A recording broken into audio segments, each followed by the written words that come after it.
বাপ পঠাবাই মাতৃসকল কি চমৎকাৰ চাওক এনেকৈয়ে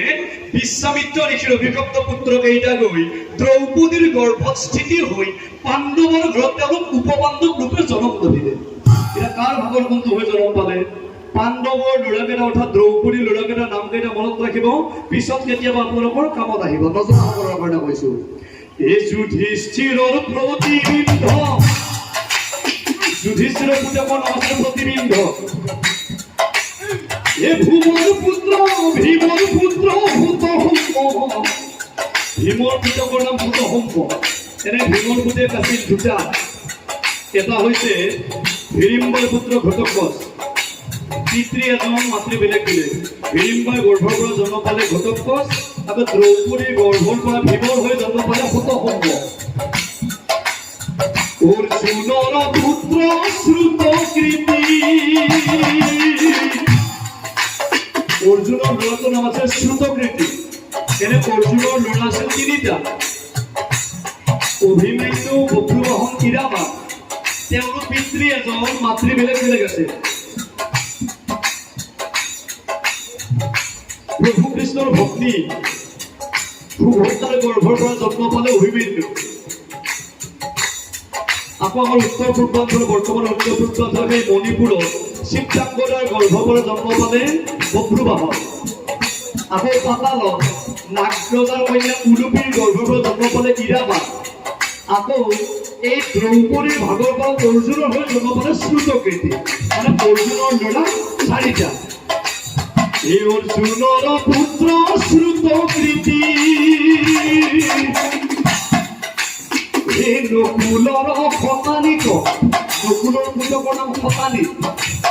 সহদেৱৰ পুতসংখ্য তেওঁলোকে হ'ল উপপাণ্ডৱ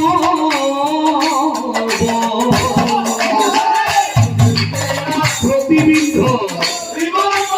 শ্ৰুতকৃতি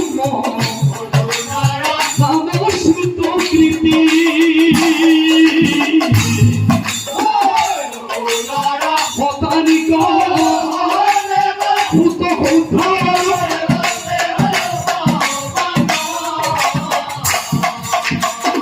আৰু এনেকৈয়ে দ্ৰৌপদীৰ সেই পঞ্চপুত্ৰ দিনে দিনে বাঢ়িছে হস্তিনাপুৰত সেই সময়ত কুৰুক্ষেত্ৰৰ যুদ্ধ আৰম্ভ হৈছে আপোনালোকে জানে কুৰুক্ষেত্ৰৰ যুদ্ধ 18 দিন দশম দিনৰ যুদ্ধত ভীষ্ম পিতামহৰ খৰহত্যা হোৱাৰ পাছত একাদশ দিনৰ যুদ্ধ কৰি প্ৰভু চিন্তা চৰ্চা কৰিলে এটা যুধিষ্ঠিৰক ইমান বুজাইছে প্ৰভু কৃষ্ণই এটা একাদশ দিনৰ যুদ্ধত গুৰু দ্ৰোণ বধ হ'ব লাগিব যুধিষ্ঠিৰে হাতযোৰ কৰিছে যে প্ৰভু গুৰু নিন্দাটো কিমান পাপ লাগে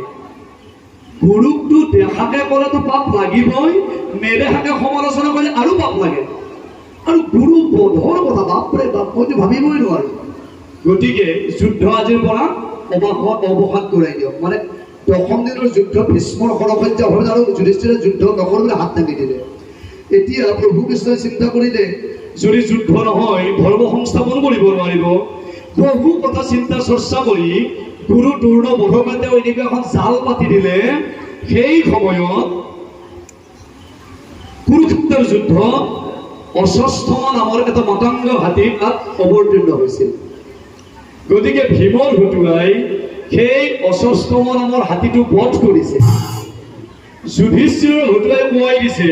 যে অশ্বস্থমা হতম কিন্তু ইতি গল অশ্বস্থমা মৰিছে কিন্তু সেইটো হাতীয়ে দেই সেই ইতি গজ বুলি কৈ একদম পাণ্ডৱে ঢোলতাল তাৰা ভাল লাগে জয় পাণ্ডৱৰ জয় গুৰু দ্ৰোণ শুনা নুশুনা হৈছে আৰু যেতিয়া স্বয়ং ধৰ্মৰাজ যুধিষ্ঠিৰ শ্ৰীমুখৰ পৰা অশ্বস্থমা হতটো বাজ হৈ গ'ল তেতিয়া যুধিষ্ঠিৰে যেতিয়া তেখেতৰ মুখৰ পৰা বাক্যটো ওলাইছে গুৰু দ্ৰোণ নামানৰ কথাই নাই অশ্বস্থমা হত হা মোৰ ল'ৰাটো মাৰি পেলালে গুৰু দ্ৰোণে আন্তৰিক দুখ পাইছে তেওঁ কান্দিছে তেওঁৰ কথা হ'ল কাৰোবাৰ কাৰণে মই যুদ্ধ কৰি মোৰ ল'ৰাটো মাৰি পেলালো তেওঁ ইমান কান্দিছে অতীতৰ স্মৃতি ৰোমন্থন কৰিছে তেওঁ বাৰে বাৰে চিঞৰি আছে কুৰুক্ষেত্ৰত তেওঁ একদম দুহাত ওপৰলৈ দাঙি গুৰু দ্ৰোণই কৈছে যে যি পঞ্চপাণ্ডৱক মোৰ পিতৃ ভৰদ্বাজ গুৰুৰ আশ্ৰমত লৈ ৰস্ত্ৰ বিদ্যাৰ শিক্ষা দি নিপুণ শৈলী কৰি তুলিলো সেই পাণ্ডৱে মোৰ ল'ৰাটো মাৰি পেলালে কান্দিছে কান্দি কান্দি গুৰু দ্ৰোণ ৰথৰ পৰা নামি গৈছে এইবাৰ তেওঁ ধনুত মূৰটো গুচি কান্দিছে। গুৰু দ্ৰোণৰ চকুৰে যেতিয়া ধনুৰ গুণ্ডাৰে বৈগ পৃথিৱীত পৰিলে, ধনুৰ গুণ্ডাৰ সূৰ্যৰ পোহৰত চিকিমিকি উজ্বলি উঠিছিল। লগে লগে সেই অনন্ত কোটি ব্ৰহ্মাণ্ডৰ ভৰি উঠিলে জগতৰ ঈশ্বৰ কৃষ্ণই মায়াৰ বলে ধনুৰ গুণ্ডালকে মাটিৰ পৰা উঠি গৈছে যে এডাল সৰ্প বনাই দিছে, যেন মাটিৰ পৰা উঠি গৈছে গুৰুক খাবলৈ। লগে লগে কৃষ্ণ অৰ্জুনক কৈছে, চোৱা সভা, তোমাৰ গুৰুক কেতিয়া সৰ্পই হাই মাৰিব, তুমি সৰ্প বধ কৰা। অৰ্জুনৰ একেই উত্তৰ, সখা লাগিলে মোৰ গুৰুক সৰ্পই হাই মাৰক, তথাপিতো এই কাম নকৰো ভাই, কৰিব খুজিম কিবা হৈ যাব কিবা। লগে লগেতো আৰু প্ৰভুৰ মাথা নষ্ট হৈ গ'ল। কি কৰা যায়, সময় অকণমান আছে। অস্বস্থমা হতকথা মিছা বাক্য কৈছে, কাৰণ এইটো যদি প্ৰচাৰ হৈ যায় বৰ ভয়াৱহ হৈ যাব। সেয়েহে বহু কথা চিন্তা চৰ্চা কৰি গুৰু দ্ৰোণ বধৰ কাৰণে এজন বিশেষ ব্যক্তিৰ কথা তেখেতৰ মনত পৰিল। সেই বিশেষ ব্যক্তিজন আছিল দ্ৰৌপদীৰ ককায়েক ধৃষ্টদ্যুম্ন। ও ধৃষ্টদ্যুম্নক মাতি আনি প্রভু কৃষ্ণই বলে মানি, ও পুরা ধৃষ্টদ্যুম্ন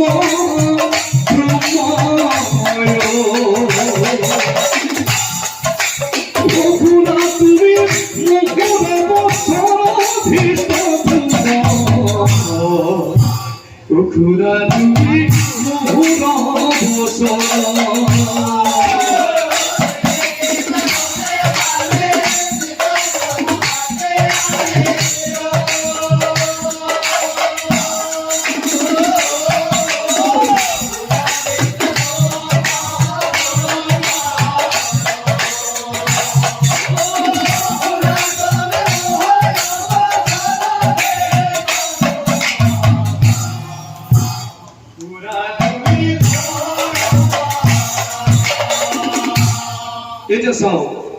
লক্ষ লক্ষ ৰথী মহাৰথীৰ ৰণসাদুৰে লীলাৰিত হৈ গ'ল সেই 18 দিনা কুৰুক্ষেত্ৰ মহাযুদ্ধ। পাণ্ডৱ পক্ষত বহুত বাঘা বাঘা ৰথী মহাৰথী আছে, কিন্তু বাকী বিলাকৰ কথা নাভাবি প্ৰভু কৃষ্ণই গুৰু দ্ৰোণ বধৰ কাৰণে ধৃষ্টদ্যুম্নক কিয় নিয়োগ কৰাব? গুৰু দ্ৰোণক বধ কৰিব পৰা শক্তি ধৃষ্টদ্যুম্নৰ নাছিল। গুৰু দ্ৰোণ তেখেতনো কি বিদ্যাত মানে প্ৰশ্ন কৰিব পাৰিব? তেখেতক বধিব পৰা ধৃষ্টদ্যুম্নৰ শক্তি নাই, কিন্তু কিয়নো তেখেতে ধৃষ্টদ্যুম্নক নিয়োগ কৰিলে কৃষ্ণ? দ্ৰৌপদীৰ ককায়েক ধৃষ্টদ্যুম্ন, অৰ্থাৎ দ্ৰৌপদ ৰজাৰ ল'ৰা আছিল সেই ধৃষ্টদ্যুম্ন। দ্ৰৌপদ ৰজা আৰু গুৰু দ্ৰোণাচাৰ্যৰ যিখন কুলত পঢ়িছিল, অৰ্থাৎ ভৰদ্বাজ মুনিৰ আশ্ৰমত পঢ়িছিল, দুইটা দেখাত একে নিচিনা আছিল কাৰণে তেওঁলোকে দুইটা মাজত সখী বনাই দিলে। সেই তেতিয়াৰ পৰা তাৰ পাছৰ পৰা তেওঁলোকৰ মাজত এখন ডাঙৰ কাজিয়া হৈছিল, আৰু এই কাজিয়াৰ কথাটো প্ৰভু কৃষ্ণই ধৃষ্টদ্যুম্নক মনত পেলাই একদম তেজ গৰম কৰি, ধৃষ্টদ্যুম্ন, তোমাৰ পিতৃ দ্ৰোণাচাৰ্য, তোমাৰ পিতৃ এই দ্ৰৌপদক এই গুৰু দ্ৰোণাচাৰ্য